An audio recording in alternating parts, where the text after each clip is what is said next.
وزیر سیاحت श्रीनिवास गौड़ ने कहा कि पालामुरु रंगारेड्डी लिफ्ट इरिगेशन प्रोजेक्ट को लाख रुकावटों के बावजूद जल्द से जल्द मुकम्मल करने के इक़दाम किए जाएंगे।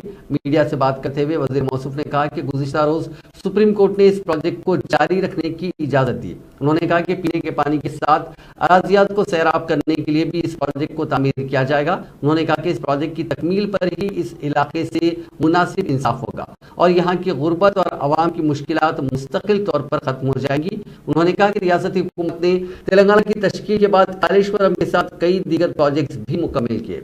उन्हें यकीन है कि प्रोजेक्ट भी बहुत जल्द मुकम्मल हो जाएगा और यहाँ के किसानों को बड़ी राहत पहुँचेगी।